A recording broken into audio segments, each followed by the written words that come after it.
പ്രിയപ്പെട്ട സുഹൃത്തുക്കളെ നമസ്കാരം. പുതിയൊരു വീഡിയോയിലേക്ക് എല്ലാവർക്കും സ്വാഗതം. മോഹൻലാൽ മേജർ രവി കൂട്ടുകെട്ടിലെ 6ാമത്തെ ചിത്രമായ പഹൽഗാം ഔദ്യോഗികമായിട്ട് പ്രഖ്യാപിച്ചു എന്നുള്ള ഒരു വാർത്ത ഇന്നലെ വന്നിരുന്നു.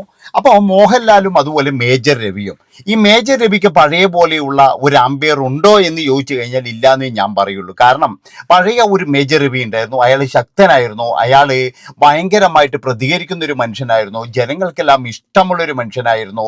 അതുപോലെ തന്നെ എന്ന് പറഞ്ഞാൽ എന്താ, ഒരു സംവിധായകനിലുപരി ഒരു മേജറാണ് എന്നുള്ളൊരു ബഹുമാനങ്ങളെല്ലാം കൊടുത്ത ഒരു ജനത തന്നെയാണ്. എല്ലാ തരത്തിലും ബഹുമാനം കൊടുത്തിരുന്നു മേജർ രവിക്ക്. നിങ്ങൾക്കെല്ലാം ഓർമ്മയുണ്ടോ എന്നറിയില്ല, കീർത്തി ചക്രയും അതുപോലെ കുരുക്ഷേത്രയും ഒക്കെ ഇറങ്ങിയപ്പോഴേ മേജർ രവി അങ്ങനെ ആരാധകർ മാത്രമല്ല, മോഹൻലാലിന്റെ ആരാധകർ മാത്രമല്ല, ഒരു പക്ഷേ എന്ന് പറഞ്ഞു കഴിഞ്ഞാൽ അവിടെ ചെയ്തിരിക്കുന്ന, അത് നമ്മുടെ സൈന്യം ചെയ്തിരിക്കുന്ന പല കാര്യങ്ങളും ഇതുപോലെയാണ് എന്ന് നമ്മുടെ മുന്നിൽ കൊണ്ടുവന്ന് കാണിച്ച ഒരു വ്യക്തി തന്നെയായിരുന്നു മേജർ രവി. പക്ഷെ കുറെ നാൾ കഴിഞ്ഞപ്പോഴേ എല്ലാവരെയും പോലെ മേജർ രവിയും ഒരു അഹങ്കാരിയായിട്ട് മാറാൻ തുടങ്ങി. അതായത് മേജർ രവി ഒരു പ്രത്യേകമായിട്ടുള്ള ഒരു തലത്തിലേക്ക് പോകാൻ തുടങ്ങി. പിന്നെ എന്ന് പറഞ്ഞാൽ മേജർ രവി എന്ന് പറഞ്ഞു കഴിഞ്ഞാൽ അഭിപ്രായങ്ങൾ അങ്ങോട്ടും ഇങ്ങോട്ടും മാറ്റാൻ തുടങ്ങി. അയാൾക്ക് തന്നെ സ്വന്തമായിട്ടൊരു നിലനിൽപ്പോ അല്ലെങ്കിൽ അഭിപ്രായമോ ഇല്ലാത്തൊരു അവസ്ഥയായി. ചില സമയത്തൊക്കെ എന്ന് പറയും ഞാൻ ഇന്ന പാർട്ടിയാണ്, ചില സമയത്ത് പറയും ഞാൻ ഇന്ന പാർട്ടിയാണ്. അങ്ങനെ അദ്ദേഹത്തിന് നിലനിൽപ്പില്ല എന്ന് തോന്നുമ്പം അവിടെയും ഇവിടെയും ചാടി നടക്കുന്ന ഒരാളായി. അതുപോലെ തന്നെ എന്ന് പറഞ്ഞ് ഇപ്പൊ അവസാനമായിട്ട് മോഹൻലാലിന്റെ ലൂസിഫർ ഇറങ്ങിയപ്പോഴേ, അതിൻ്റെ അകത്ത് ലൂസിഫറിലെ എമ്പുരാൻ ഇറങ്ങിയപ്പോഴേ ആദ്യം അയാൾ സിനിമ കണ്ടിട്ട് പറഞ്ഞത് വളരെ നല്ല സിനിമയാണ്, അതായത് ഈ സിനിമയെ കവച്ചു വെക്കാൻ ആരുമില്ല എന്നൊക്കെയാണ്. പക്ഷേ അരമണിക്കൂർ കഴിഞ്ഞപ്പോൾ അദ്ദേഹത്തിന്റെ അഭിപ്രായം മാറി. കാരണം പൃഥ്വിരാജിനെ പിന്നീട് എന്ന് പറഞ്ഞു കഴിഞ്ഞാൽ രൂക്ഷമായിട്ട് വിമർശിച്ചിട്ടുണ്ട്. അതുകൊണ്ട് തന്നെ എന്ന് പറഞ്ഞാൽ ഇപ്പോഴും മല്ലികാ സുകുമാരനുമായിട്ട് വിമർശനമുണ്ട്. മല്ലികാ സുകുമാരനുമായിട്ടും വളരെയധികം പ്രശ്നവും കാര്യങ്ങളൊക്കെ നടന്നുകൊണ്ടിരിക്കുകയാണ് മേജർ രവിയുമായിട്ട്. അങ്ങനെ മല്ലികാ സുകുമാരനും അതുപോലെ പൃഥ്വിരാജാണെങ്കിൽ ഇയാൾ ഒരു സിനിമയിൽ അഭിനയിക്കുകയും ചെയ്തിന്. അങ്ങനെയുള്ള വാക്ക് തർക്കങ്ങളൊക്കെ നടക്കുമ്പോഴാണ് ഇപ്പോഴും മോഹൻലാലിന്റെ കൂടെ ഒരു സിനിമ അനൗൺസ് ചെയ്തിരിക്കുന്നത്. ഒരു കാരണവശാലും ലാലേട്ടൻ അഭിനയിക്കരുത് എന്നാണ് ഞാൻ പറയുന്നത്. അതായത് ലാലേട്ടൻ അഭിനയിക്കാനും പാടില്ല, ഇതിൽ ആന്റണി പെരുമ്പാവൂരിന്റെ ഭാഗത്താണ് ഞാൻ, ഇതേ ഒരു കൂട്ടുകെട്ടിൽ ഇങ്ങനെ ഒരു സിനിമ ഇറങ്ങാനും പാടില്ല എന്നാണ് എനിക്ക് പറയാനുള്ളത്. കാരണം ഞാൻ പറഞ്ഞല്ലോ, ഈ ആന്റണി പെരുമ്പാവൂർ എന്ന് പറയുന്ന ഒരു വ്യക്തി നിർമ്മിച്ച ഒരു സിനിമയാണ് നമ്മുടെ എമ്പുരാൻ എന്ന് പറയുന്ന സിനിമ. ആ സിനിമക്കെതിരെ ഇയാൾ പറഞ്ഞ കാര്യങ്ങളെല്ലാം ഓർമ്മയിൽ ഉണ്ടെങ്കിൽ ഒരു കാരണവശാലും ഈ പുള്ളിക്കാരന് ഡേറ്റ് കൊടുക്കാൻ പാടില്ല. അതുമാത്രവുമല്ല, മേജർ രവിക്ക് പഴയ പോലെ വിലയോ വാല്യോ ഒന്നും ആരും കൊടുക്കുന്നില്ല. അതായത് ഇനിയിപ്പോൾ അയാളുടെ സിനിമ വന്നു കഴിഞ്ഞാൽ തന്നെ എന്ന് പറഞ്ഞു കഴിഞ്ഞാൽ ഇതാരും കാണുമോ എന്ന് പോലും അറിയില്ല. കാരണം എന്താണ്, അത്രയും ജനങ്ങളെ വെറുപ്പിച്ചിട്ടുണ്ട്. വെറുപ്പിക്കലെന്ന് പറഞ്ഞു കഴിഞ്ഞാൽ ഒരാവശ്യമില്ലാതെ വെറുപ്പിക്കലാണ്. അതായത് ഞാൻ എന്തോ ഒരു വലിയ ആളാണ്, എനിക്ക് ഇങ്ങനെയുള്ള സപ്പോർട്ട് മാത്രമേ വേണ്ടൂ, എനിക്ക് വേറെ ഒരുത്തൻ്റെ സപ്പോർട്ട് വേണ്ടടാ എന്നുള്ള തരത്തിൽ ഒരുപാട് കാര്യങ്ങൾ മേജർ രവി വെറുത്തിട്ടുണ്ട്. ഒരു കാലത്ത് ഞാനൊക്കെ പറഞ്ഞല്ലോ, എനിക്കൊക്കെ എന്ന് പറഞ്ഞാൽ ഭയങ്കര ഇഷ്ടമുള്ള നടനായിരുന്നു, അതുപോലെ സംവിധായകനായിരുന്നു. ഞാൻ ഒരുപാട് സിനിമയിൽ ഇപ്പോഴും അയാളെ എനിക്ക് ഇഷ്ടം തന്നെയാണ്. പക്ഷേ അയാളുടെ നിലപാടുകളോടോ അയാളുടെ ആ ചില കാര്യങ്ങളോടോ ഒന്നും എനിക്ക് യാതൊരുവിധ യോജിപ്പുമില്ല. കാരണം നിങ്ങൾക്ക് ഓർമ്മയുണ്ട്, ഒരു ബിഗ് ബോസിൽ ഏതോരുത്തെ ഒരു കഥ പറഞ്ഞു എന്ന് പറഞ്ഞിട്ട് അവനെ വന്നിട്ട് ഒരു ചാനലിൽ വന്നിരുന്നിട്ട് ഇങ്ങനെയാക്കും അങ്ങനെയാക്കും എന്നൊക്കെ പറഞ്ഞിട്ട് ഇദ്ദേഹത്തിന് വേണമെങ്കിൽ മോഹൻലാലിനോട് ഒരു കോള് വിളിച്ച് ചോദിക്കാം. അതായത് ലാലേട്ടൻ ഇതെന്താ അങ്ങനെ പറഞ്ഞത് എന്ന് ചോദിച്ചു കഴിഞ്ഞാൽ ലാലേട്ടൻ പറയും അതൊരു ഷോ അല്ലടോ, അതങ്ങനെ പറഞ്ഞു പോയതായിരിക്കും എന്ന് ലാലേട്ടൻ പറയും. അതുപോലെ തന്നെ എന്ന് പറഞ്ഞാൽ ഇയാൾക്ക് വേണമെങ്കിൽ ആ ഷോ ഡയറക്ടറെ വിളിക്കാം.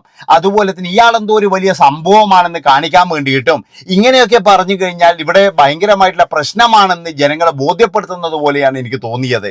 ഒരു കാര്യം ഞാൻ പറയാം, ഇങ്ങരുടെ സിനിമയിൽ തന്നെ എന്ന് പറഞ്ഞാൽ പല ആൾക്കാരും അഭിനയിക്കാറുണ്ട്. അതായത് ഇപ്പോൾ പിന്നെ മിലിറ്ററി സിനിമ ആകുമ്പോൾ പല രാജ്യക്കാർ, ഇപ്പോൾ പാകിസ്ഥാനിയായിട്ട് അഭിനയിക്കുന്ന ആൾക്കാരുണ്ട്, അവരൊക്കെ ഇന്ത്യക്കാർ തന്നെയാണ്, അല്ലാതെ പാകിസ്ഥാനിൽ പോയിട്ട് അഭിനയിപ്പിക്കുന്നത് അതല്ലല്ലോ. അപ്പൊ അതുകൊണ്ട് തന്നെ എന്ന് പറഞ്ഞാൽ ഇങ്ങനെ ഒരു ഷോയിൽ വരുമ്പോൾ ഒരു കഥ പറഞ്ഞു എന്ന് പറഞ്ഞിട്ട് അവിടെ പോയിട്ട് എന്ന് പറഞ്ഞു കഴിഞ്ഞാൽ ഈ പയ്യനെ എടുത്തിട്ട് നമ്മുടെ അനിയൻ മിഥുനിയാണ് അങ്ങനെ എടുത്തിട്ട് വളരെ മോശമാക്കേണ്ട കാര്യമുണ്ടായിരുന്നോ?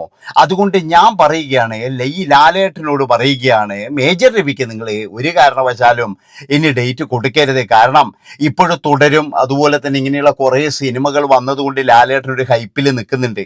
ഈ മേജർ രവിയും അതുപോലെ തന്നെ ഉണ്ണിയേട്ടനും ഇവരൊക്കെ കൊണ്ടുപോയി കഴിഞ്ഞാൽ ചിലപ്പോൾ ഇയാൾ എടുത്ത് വീണ്ടും താഴേക്കിടും എന്നാണ് എനിക്ക് പറയാനുള്ളത്. മോഹൻലാൽ മോഹൻലാൽ ആണെങ്കിൽ തൻ്റെ കൂട്ടുകാർക്ക് വേണ്ടിയിട്ട് എന്തും ചെയ്യുന്ന ഒരു വ്യക്തിയാണ്. നേരെ മറിച്ച് കൂട്ടുകാർ മോഹൻലാലിന് വേണ്ടിയിട്ട് ഒരു ഒലയ്ക്ക് ഒരു പുണ്ണാക്കും ചെയ്യത്തില്ല. അതാണ് നിങ്ങൾ മനസ്സിലാക്കേണ്ടത്. കാരണം അങ്ങനെ ഒരു മനുഷ്യനാണെങ്കിൽ എമ്പുരാൻ എന്ന് പറയുന്ന ഒരു സിനിമ ഇറങ്ങിയപ്പോഴേ അദ്ദേഹം എന്താണ് പറയേണ്ടത്, ഇതൊരു സിനിമയാണ് എന്ന് പറഞ്ഞിട്ട് അയാൾ പറഞ്ഞ് മനസ്സിലാക്കി കൊടുക്കാനാണ് നിൽക്കേണ്ടത്. പക്ഷെ ഇദ്ദേഹം അവിടെ എന്ന് പറഞ്ഞു കഴിഞ്ഞാൽ എന്താ പറയേണ്ടത്, ഒരു പ്രത്യേക തരത്തിൽ ആരൊക്കെയോ എനിക്ക് വേണം, ആരൊക്കെയോ എന്നെ സപ്പോർട്ട് ചെയ്യുന്നുണ്ട് എന്നുള്ള തരത്തിൽ ഇദ്ദേഹം പ്രതികരിച്ചത് കൊണ്ട് മാത്രം എന്ന് പറഞ്ഞു കഴിഞ്ഞാൽ ഇയാളോടുള്ള ബഹുമാനങ്ങൾ മുഴുവൻ പോയി എന്നേ ഞാൻ പറയുള്ളൂ. സിനിമയെ സിനിമയായി കാണാൻ പോലും കഴിയാത്ത ഇങ്ങേരുടെ പടത്തിൽ ഇനി മോഹൻലാൽ അഭിനയിക്കരുത് എന്നാണ് പിന്നെ ലാലേട്ടൻ്റെ ആരാധകരുടെ വരെ ആഗ്രഹം എന്നാണ് എനിക്ക് മനസ്സിലായിട്ടുള്ളത്. കാരണം എന്താ വെച്ചാൽ ആരാധകർക്ക് പോലും ഇദ്ദേഹത്തോട് വെറുപ്പ് തോന്നിയിരുന്നു. അതുകൊണ്ട് തന്നെ ഇനിയൊരു മേജർ സിനിമയ്ക്ക് വേണ്ടിയിട്ട് ലാലേട്ടൻ്റെ ഡേറ്റ് കൊടുക്കരുത്. ഇയാൾ ഇനി എന്ത് കഥ പറഞ്ഞിട്ട് വന്നാലും ശരി. കാരണം എല്ലാ പടമൊന്നും ഇയാൾ വിജയിച്ചിട്ടൊന്നുമില്ല. അതിൻ്റെ ഇടയ്ക്ക് ഇറങ്ങിയ ആകെ കുരുക്ഷേത്രം രക്ഷപ്പെട്ടു. അതുപോലെ തന്നെ എന്ന് പറഞ്ഞു കഴിഞ്ഞാൽ വേറൊരു സിനിമ ഹിറ്റായി, അത്രയേ ഉള്ളൂ. അല്ലാതെ എന്ന് പറഞ്ഞാൽ കുറേ സിനിമ എടുത്തിട്ടുണ്ട്, അതൊന്നും ഹിറ്റായിട്ടൊന്നുമില്ല. അതുകൊണ്ട് പ്രിയപ്പെട്ട ലാലേട്ടനോട് ഞാൻ പറയുകയാണ്, ഒരു കാരണവശാലും ഇങ്ങേർക്ക് നിങ്ങൾ ഡേറ്റ് കൊടുക്കരുത്. കാരണം എന്താ വെച്ചാൽ ഇങ്ങനെ ഇപ്പം ജനങ്ങൾക്ക് ആർക്കും അത്ര വലിയ ഇഷ്ടമൊന്നുമില്ല. ഒന്നാമത്തെ കാര്യം നിലപാടുകൾ തന്നെയാണ്, വ്യത്യസ്തമായിട്ടുള്ള നിലപാട് പറയുക. അല്ലാതെ ഇങ്ങനെ ഏത് രാഷ്ട്രീയ പാർട്ടിയിൽ വിശ്വസിച്ചാലും ആർക്ക് വേണ്ടിയിട്ട് പിന്നെ നിലകൊണ്ടാലോ ഇതൊന്നും നമുക്കൊരു പ്രശ്നവുമില്ല. ചിലപ്പോഴെന്ന് പറഞ്ഞാൽ ഈ ഒരു തെരഞ്ഞെടുപ്പിൽ എന്ന് പറഞ്ഞാൽ കോൺഗ്രസ് സീറ്റ് കൊടുത്തിട്ടുണ്ടെങ്കിൽ ചിലപ്പോൾ കോൺഗ്രസിൻ്റെ കൂടെ കൂടും. കഴിഞ്ഞ ഏതോ ഒരു പ്രാവശ്യം ഞാൻ കോൺഗ്രസ്സുകാരനാകുന്നു എന്ന് പറഞ്ഞു വന്നിട്ട് പിന്നെ കുറച്ച് കാലം കഴിയുമ്പോഴും ഞാൻ വീണ്ടും BJPയിലേക്ക് പോവുകയാണെന്ന് പറഞ്ഞ് പോയിട്ടുണ്ട്. അപ്പം അങ്ങനെയൊക്കെ ചാടിക്കളിക്കുന്ന, അല്ലെങ്കിൽ എന്ന് പറഞ്ഞു കഴിഞ്ഞാൽ എല്ലാ തലത്തിലും കൂട്ടുകാരെയൊക്കെ ഉണ്ടാക്കി വെച്ചത് കൊണ്ട് ആശാന് വലിയ പ്രോബ്ലംസോ കാര്യങ്ങളോ ഒന്നുമില്ല. അതാണ് നിങ്ങൾ മനസ്സിലാക്കേണ്ടത്. അതായത് എല്ലാ തലത്തിലും കൂട്ടുകാരുണ്ട്. ഇപ്പം ബിനീഷ് കോടിയേരിക്ക് എല്ലാ പടത്തിലും എന്ന് പറഞ്ഞു കഴിഞ്ഞാൽ സീറ്റ് കൊടുക്കുന്നത് എന്തിനാ? അത് CPM-ഉമായിട്ടുള്ള ഒരു ബന്ധം ഊട്ടി ഉറപ്പിക്കുന്നതിന് വേണ്ടിയിട്ടാണ്. പിന്നെ എന്ന് പറഞ്ഞാൽ ആ ഒരു സമയത്ത് എന്ന് പറഞ്ഞാൽ കോടിയേരി ബാലകൃഷ്ണൻ എന്ന് പറയുന്ന ആ ഒരു പിന്നെ മനുഷ്യൻ്റെ, അതായത് മന്ത്രിയൊക്കെ ആയിരുന്നു, പിന്നെ അതുപോലെ സംസ്ഥാന സെക്രട്ടറിയാണ്. അതുകൊണ്ട് തന്നെ അവരുടെയൊക്കെ സിമ്പതി പിടിച്ച് സ്നേഹം പിടിച്ചു പറ്റാൻ വേണ്ടിയിട്ടാണ് അങ്ങനെ കൊടുക്കുന്നത്, അല്ലാതെ വേറെയൊന്നും അല്ല. അപ്പോൾ എനിക്ക് CPM-ലും ആളുണ്ട്, കോൺഗ്രസിലും ആളുണ്ട്, BJPയിലും ആളുണ്ട് എന്ന് പറഞ്ഞു കഴിഞ്ഞാൽ ഇവിടുന്ന് ഒരു പ്രശ്നങ്ങളൊന്നും വരില്ലല്ലോ.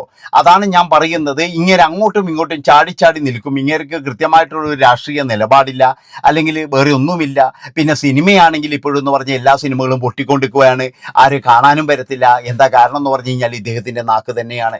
അതുകൊണ്ട് ഞാൻ പറയുകയാണ്, മേജർ രവി നല്ല സംവിധായകനായിരുന്നു, നല്ല ഒരു ഫിലിം മേക്കറും കാര്യങ്ങളൊക്കെ ആയിരുന്നു. പക്ഷെ ഇപ്പോഴും അയാൾ എന്ന് പറയുന്നത് ശരിക്കും പറഞ്ഞാൽ ഞാൻ പറഞ്ഞില്ല, എല്ലാത്തിനും ഉപരി എന്ന് പറഞ്ഞു കഴിഞ്ഞാൽ ജനങ്ങളുടെ പ്രേക്ഷക സ്നേഹം എന്ന് പറഞ്ഞ ഒരു ഘടകം തന്നെയാണ്. ആ പ്രേക്ഷക സ്നേഹം ഇല്ലെങ്കിൽ പിന്നെ പറഞ്ഞിട്ട് കാര്യമില്ല. നമ്മളിപ്പോഴും നല്ല പാൽപ്പായസം ഉണ്ടാക്കി, പക്ഷെ അത് വിളമ്പുന്ന രീതി മാറിയിട്ടുണ്ടെങ്കിൽ തീർന്നില്ലേ കഥ. അതേപോലെയാണ് നമ്മുടെ മേജർ രവിൻ്റെ സാധനം. നല്ല രീതിയിൽ പടമൊക്കെ ഉണ്ടാക്കിയിട്ട് ഇത് ഇറങ്ങാൻ നോക്കുമ്പോൾ അങ്ങേരി ചിലപ്പോൾ വേറെ എന്തെങ്കിലും പറഞ്ഞു കഴിഞ്ഞാൽ ആ നിമിഷം തീർന്നില്ലേ പടത്തിൻ്റെ കാര്യമോ. അതുകൊണ്ട് ഞാൻ പറയുകയാണ്, എൻ്റെ പൊന്നിലാലേട്ട ഇപ്പോൾ ഉള്ളൊരു ഫെയിമുണ്ട്, ആ ഫെയിമിൽ തന്നെ നിൽക്കുക. അതിന് കളഞ്ഞു കുളിക്കാൻ വേണ്ടിയിട്ട് ഇതുപോലെയുള്ള കുറേ ടീമുകൾ വരും. ഒരു കാരണവശാലും അവറ്റകൾക്ക് ഡേറ്റ് കൊടുക്കാൻ പാടില്ല എന്ന് മാത്രമാണ് എനിക്ക് പറയാനുള്ളത്. കാരണം എന്താണെന്ന് വെച്ചാൽ യുവമാരൊക്കെ കൊത്തിവലിക്കാൻ വേണ്ടി നിൽക്കുന്നവരാണ് കുറച്ചൊക്കെ എന്ന് പറഞ്ഞു കഴിഞ്ഞാൽ. ഞാൻ പറഞ്ഞല്ലോ, ലാലേട്ടൻ ഇപ്പോൾ ഒന്ന് പൊങ്ങി വന്നിട്ടുള്ളത്, അത് താഴ്ത്ത് കളയരുത് എന്ന് മാത്രമാണ് എനിക്ക് പറയാനുള്ളത്. പിന്നെ അവസരം കിട്ടുമ്പോഴൊക്കെ ലാലേട്ടനെ കുത്താൻ തന്നെയാണ് ഇവരൊക്കെ നോക്കിയിരിക്കുന്നത്, അല്ലാതെ ഒരിക്കലും എന്ന് പറഞ്ഞാൽ ലാലേട്ടനെ സപ്പോർട്ടായിട്ട് നിന്നിട്ടില്ല എന്നാണ് എനിക്ക് പറയാനുള്ളത്. ഇത്രയും പറഞ്ഞുകൊണ്ട് ഈ ഒരു വീഡിയോ ഇവിടെ വെച്ച് വേണ്ടി ചെയ്യണം. നിങ്ങളുടെ അഭിപ്രായങ്ങളും നിർദ്ദേശങ്ങളും അതൊരു ഭയങ്കര സംഭവമാണ്. അത് നിങ്ങൾ തീർച്ചയായിട്ടും എന്ന് പറഞ്ഞാൽ ഇതിൻ്റെ അകത്ത് തരണം. നന്ദി, നമസ്കാരം.